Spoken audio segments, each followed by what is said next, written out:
Hello. Hi guys, welcome back to my podcast. I just restarted the episode because I was like, no, I just don't feel like it's going well. So this is retake, okay? So today we're talking about scarcity mindset and how that influences whether we're obese and also our just happiness in life and how we generally feel about the world. So it's going to be a fun one today. Well, fun as in, I was going to say fun one. I'm going to talk about my issues with scarcity, the time that I hit rock bottom in my life, which was not a fun time.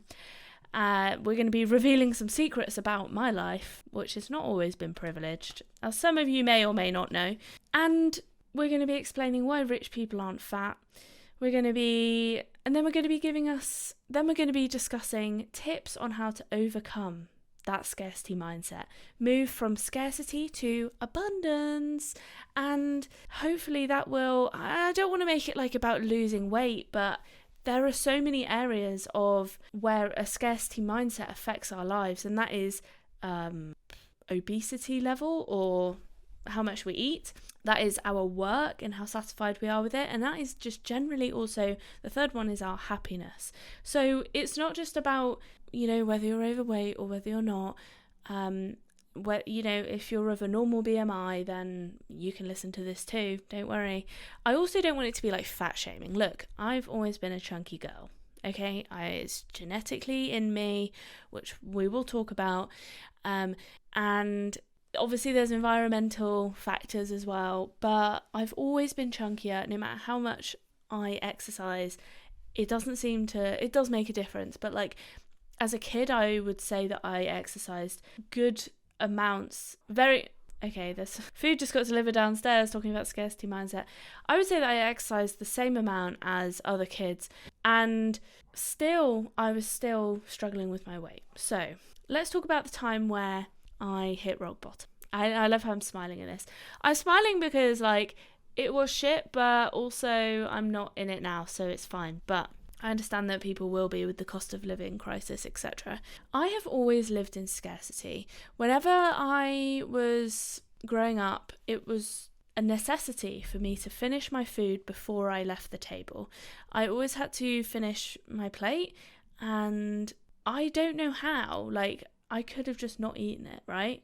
But I would have been punished. And I had some real mean stepfathers who would definitely have punished me for that.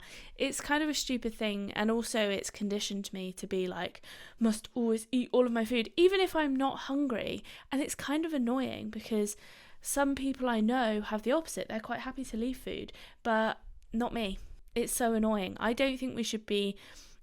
I don't know. In some ways, I'm it is good because I'm not wasteful. It's good because it's good for the environment. It's good because it saves money. But also, I want to stop when I'm full. I don't want to have to keep eating. But it's conditioned within me. I can't stop. So, okay. I've always lived in scarcity. I would say I haven't had a rich family or upbringing whatsoever. My mum had 2 jobs when I was growing up. And then when I was 16, I became estranged from my family and I went on to benefits, which for those of you who are not knowing of the UK benefit system, for some people it's quite good. So for people with kids, you get quite a lot. The more kids you have, the more benefits you get. But for someone who's single and I was young and I was in education, I really didn't get that much at all. It was enough to live off of, and I also got something called it was called ESA, Education Support Allowance, I think, but they had just abolished it, but for some reason I still got it, I don't know. But anyway, that was £30 a week, but I had to go into school. Well, I was in sixth form at the time. Anyway, there was one point where I ran out of money, pretty much. My bank account was at an all-time low, and I didn't have an overdraft, so it couldn't go into minus. So just bear that in mind. I know some people are in their minus all the time, but I literally couldn't go into it. So it was just, that was it. I had 37 pence in my account, and you can't take that out of a ATM. So I had to go into the bank. It was basically humiliating. I had to be I'm sorry, can I remove, literally 16-year-old me, can I remove all of my money? And she was like, yeah, 37p. And I was like, yeah, that's all I've got. I don't know whether she felt sorry for me or was just like, you're a fucking idiot. But there we go. Probably like, why are you removing 37p from your account? I'm sorry, but if that's all you've got, then it's all you've got, okay? I can't remember how long I had to wait until I next got paid. But anyway, it was bad. I can't even remember what I did with that 37p. I think I just bought some food. Maybe I bought like a loaf of bread, which is pretty tragic, isn't it? But there we go. So I've gone from that, and obviously like I work as a locum doctor now. Money is very important to me.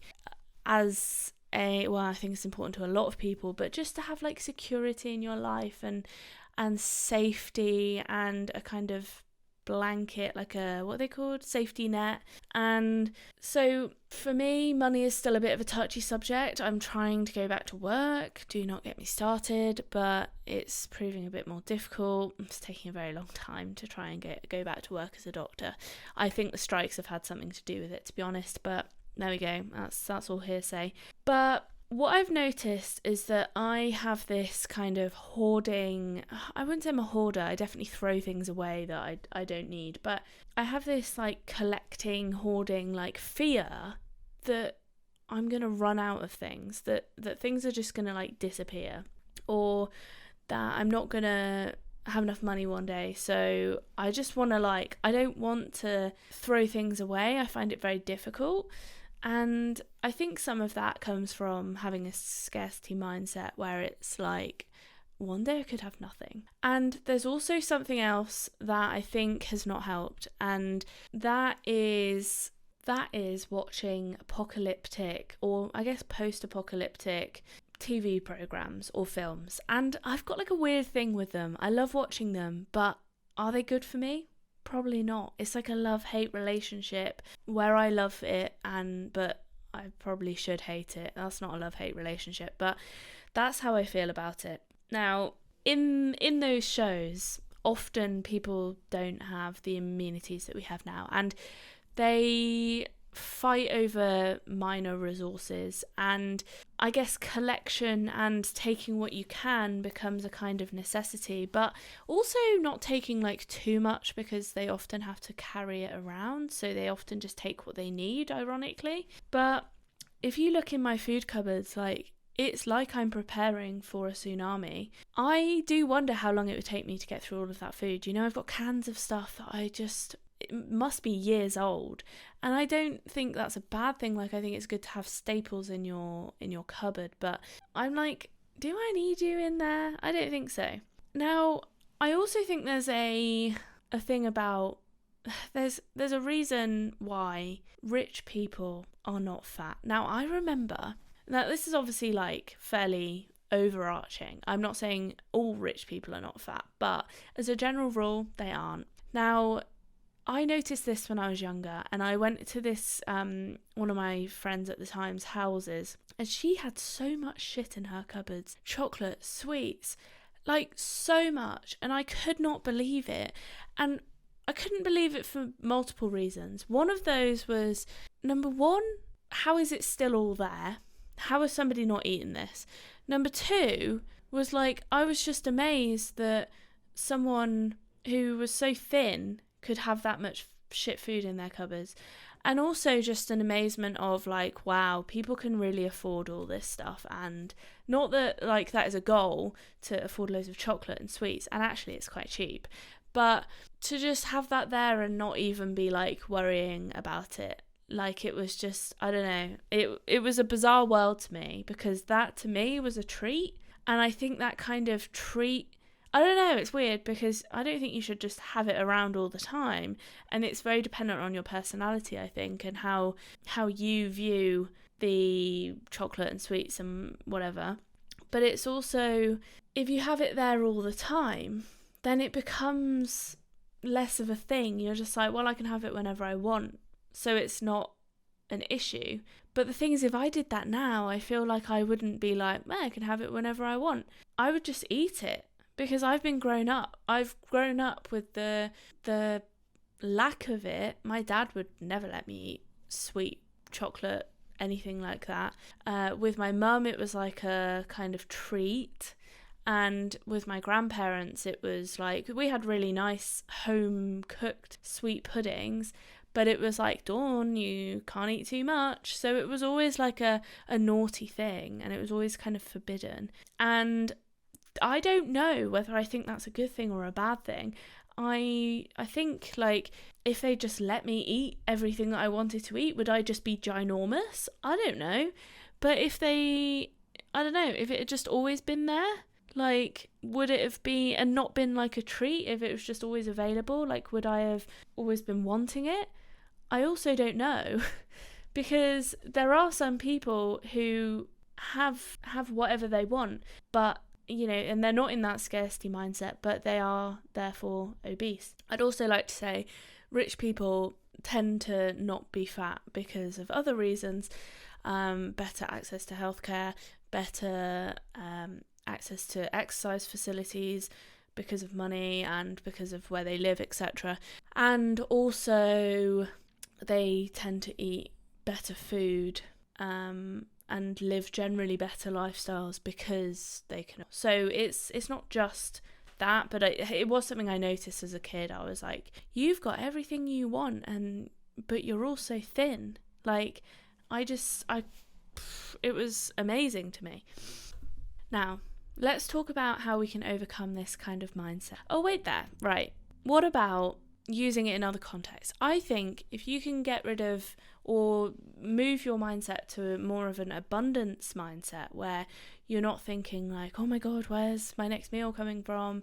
Because realistically, you'll always have a next meal unless you're dying. You're having your death row meal. Most of us in the world are not starved, and even if we're not going to get a meal like within the next couple of days, we've got enough fat, haven't we? Like, I definitely have. I wouldn't die within like a short period of time. So I think it's just overcoming like that fear that you're going to run out of food. That's the first step.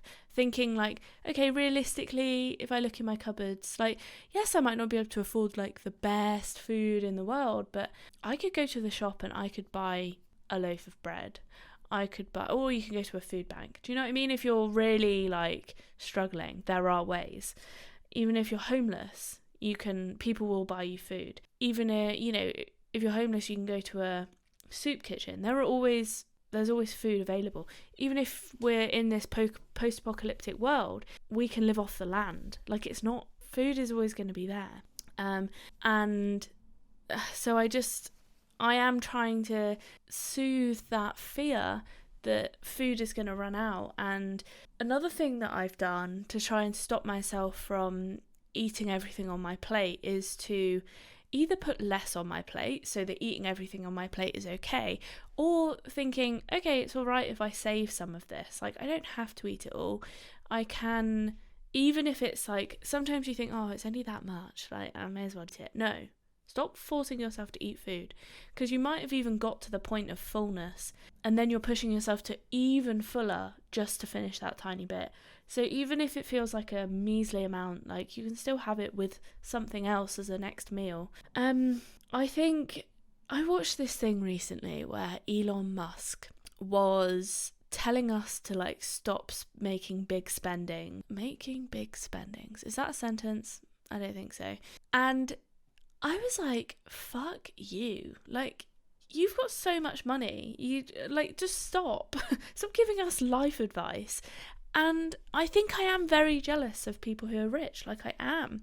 And it's hard not to be, isn't it? You're always looking at them going, wow, look what they have that I don't have. But realistically, I have had high income jobs, and I don't think I was like necessarily any happier at that point, because I didn't love my job. Now, obviously, there are people who earn well and love their jobs, but with better pay comes more responsibility, probably worse working hours, and more people relying on you. You know, Elon Musk owns Tesla and Twitter. That doesn't mean, you know, unless he might be a psychopath, who knows, but some people think he's an alien, whatever.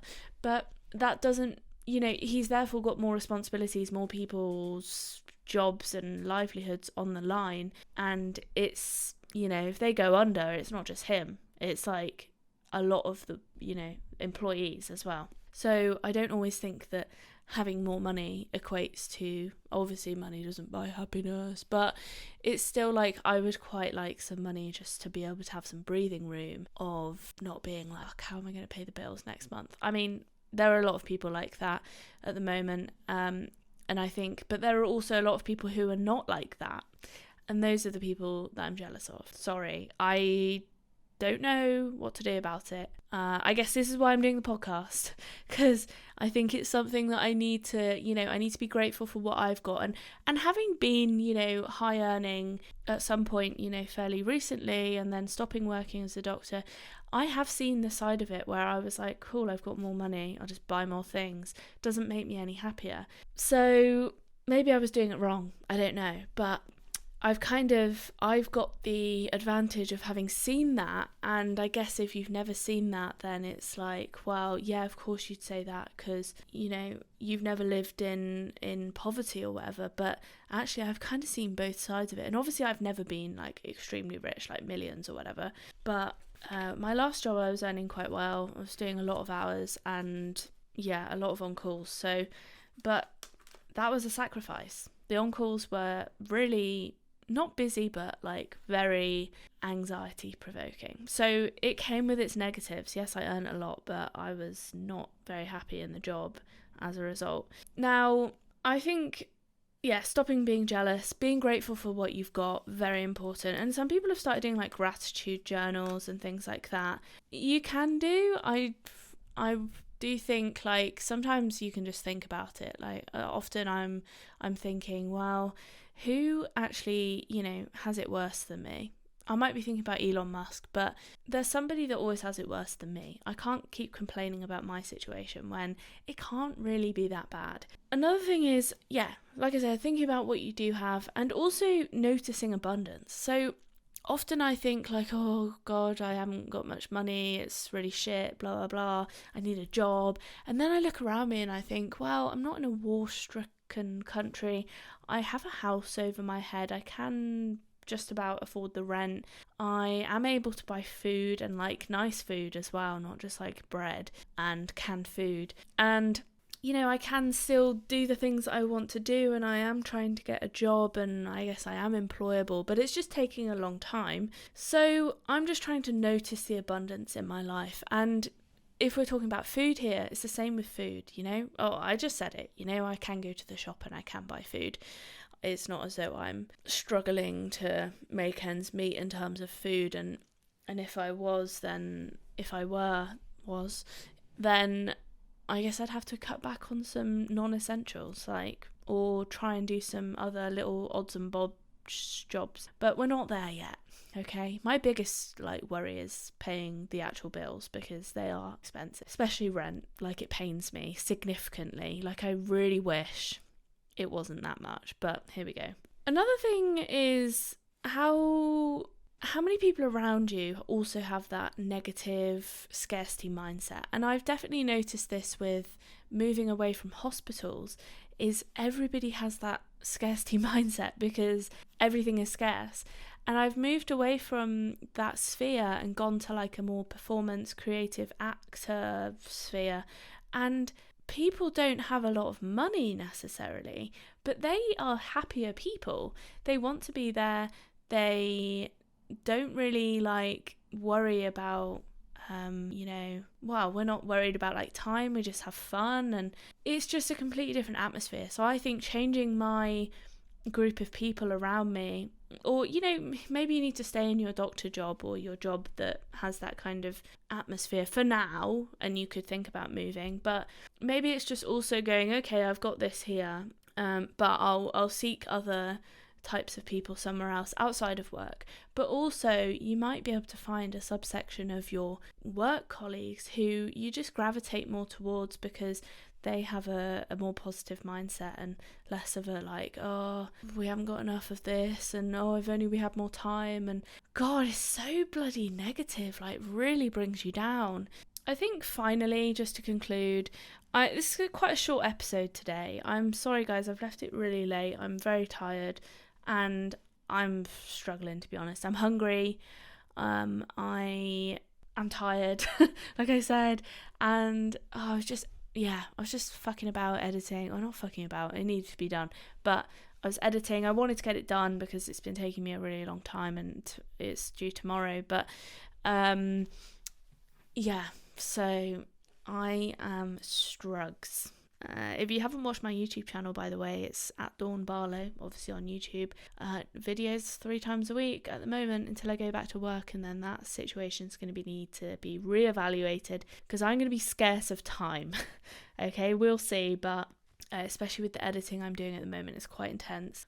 But maybe that'll just mean that I shorten my videos and stop waffling so much. Anyway, the last thing is just to think about how we can share more and compromise and meet in the middle. Now, I remember when I used to go to buffets when I was younger in particular, and maybe didn't have enough money, I was on benefits, whatever.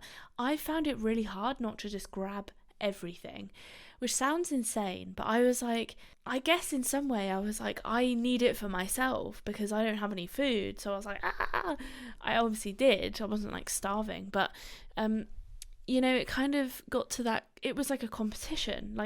I was, survival of the how much I can eat and, whether I was going to survive. And it's like an instinctive thing. You watch it with dogs in particular, my 2 dogs, if one of them has a treat, maybe Bailey doesn't want to eat the treat, but he'll keep it and he'll eat it because otherwise Lila will eat it. It's like this kind of competition for food, even if you're not hungry. So, but what I've noticed recently is just being okay, yes, there's lots of food here, but if I don't eat it, then there will be more food sometime soon. I don't need to worry about the food running out. And just thinking about other people as well, okay, I'm going to share this with other people, make sure everybody else gets enough. And it is a hard place to get to. But I think changing your mindset about abundance and about scarcity is helpful, not just in food scenarios.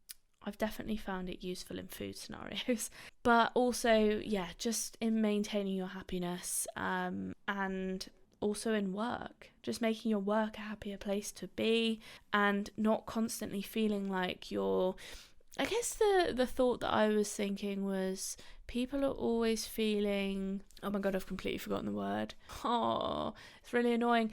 Not undervalued, but I've remembered it. Entitled. There's an entitlement culture, and I think some of that does come from a scarcity mindset of if I don't get everything, then someone else will take it from me. But maybe we can all just share. God, that sounds so corny. Maybe we can all just share everything and be happy. I mean, it is kind of true though. Sorry. I take my savage burn on myself back. Anyway, guys, that was half an hour. Fairly short for a podcast, but I am dying of many different problems right now. Also, the camera timer's about to run out, so it's fate, basically. Anyway, I hope to bring some more energy to next episode. I upload every Monday and every Thursday on the podcast, and then the video comes out probably about 2 weeks after the audio podcast, and it comes out on YouTube. And also, if you want early access, you can join my Patreon page. If you want to support me, that would be super useful. If not, then you could also not do that, that's fine, but obviously it helps me get better content to you guys. And anyway, thanks guys. I'll leave the Patreon, it's at Diaries of a Doctor 1, I believe, but no, it's not, it's just at Diaries of a Doctor, but I'll leave it in the description. Anyway, thanks so much. If you did like it, then give it a like if you're on YouTube, and leave a rating if you're listening on Spotify or any other streaming platform. I'll see you in a few days. Bye!